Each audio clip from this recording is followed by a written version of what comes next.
A pall still hangs over the glitz of Las Vegas tonight. Dozens remain critically injured, along with the 59 who died after a gunman's assault on a country music concert Sunday night. Investigators say he planned every aspect, even hiding a camera outside his hotel room to keep watch. Kat Wise begins our coverage from Las Vegas. A day after the deadliest mass shooting in modern history, police and FBI investigators in Las Vegas worked the crime scene. This individual was premeditated, obviously premeditated. You know, I pray that in these situations that a citizen, because we can't be at all places at all times, that a citizen sees something, says something, and we act on that. They're still trying to understand the gunman, 64-year-old Stephen Paddock, a retired accountant turned gambler from Mesquite, Nevada. The question of why is paramount.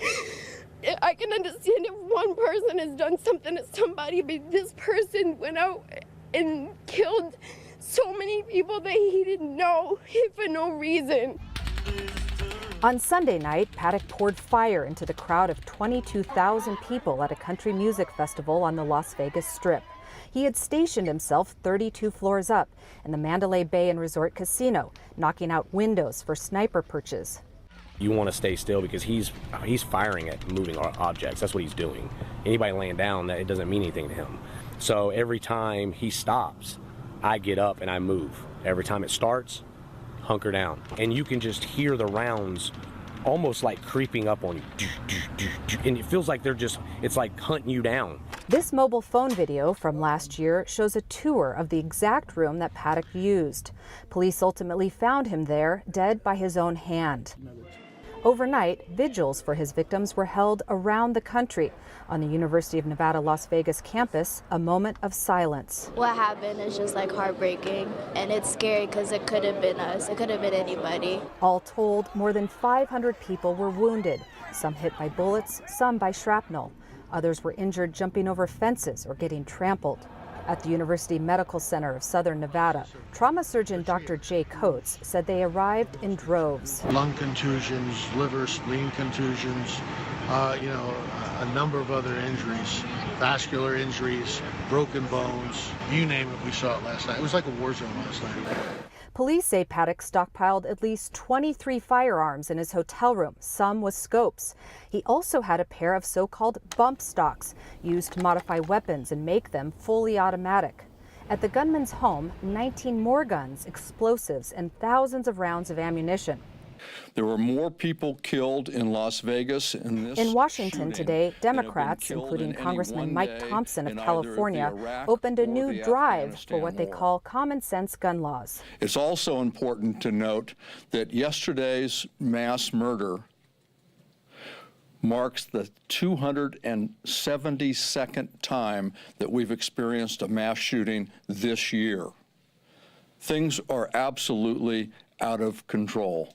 On the Republican side, Majority Leader Mitch McConnell said discussions of gun violence should wait until the investigation in Las Vegas is over. House Speaker Paul Ryan focused on mental health issues. I think it's important that as we see the dust settle and we see what was behind some of these tragedies, that mental health reform is a critical ingredient to making sure that we can try and prevent some of these things from happening. President Trump weighed in on the shooter as he left the White House on his way to Puerto Rico. He was a sick man, a demented man, a lot of problems, I guess, and we're looking into him very, very seriously, but we're dealing with a very, very sick individual, and we'll be talking about gun laws as time goes by. The president will be in Las Vegas tomorrow and is expected to meet with first responders and victims. Meanwhile, hospitals around the area continue to care for the wounded. Earlier today, I spoke with Dr. John Fildes, medical director of the UMC Trauma Unit. I began by asking him to describe the scene late Sunday night into early Monday morning. Well, as the shots were being fired, we were notified, and the hospital went on disaster drill. The first wave came in, and they were mostly delivered by EMS units. We got them all into bed. We started treating them. We started to get them into the operating rooms, to the ICUs, and so forth. And then the second wave came, and that was largely in private vehicles. What kind of injuries were you seeing? Mostly gunshot wounds. Then we saw a number of patients who were injured fleeing the scene. So we saw some pedestrians that were hit by cars. We saw some people who had fallen. We saw some people who had been trampled. How do you view these things and kind of your sense of how many you were going to get in? Well, we anticipated a large number of patients, and we didn't know how severely they would be injured.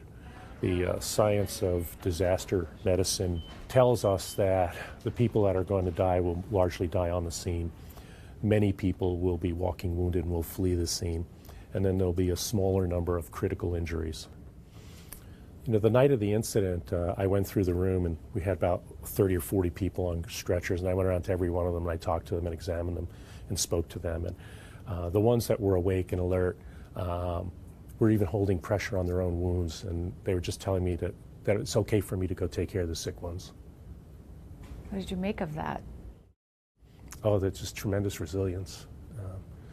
And the people were really selfless, and the community responded. What does the road to recovery look like for the patients here, but especially those that are the most severely injured? Those patients will have temporary disabilities that will have to be attended to, and some of them will have permanent disabilities. And you know, we try to channel those patients into rehabilitation programs where they can get physical therapy and occupational training and post-traumatic stress management. And those patients typically do quite well. But we're talking a matter of certainly months, perhaps even years. It's not uncommon that patients spend up to 6 months trying to recover and restore their strength and abilities to go back to work. How are you and your colleagues coping? Well, we're all really tired. But as you walk around, you see this tremendous sense of pride that everybody has and what we've done. And, you know, we're just glad that we could be there. I mean, people never want to go to a trauma center until they have to go to one, and we're just glad we could be here. That was Kat Wise reporting from Las Vegas.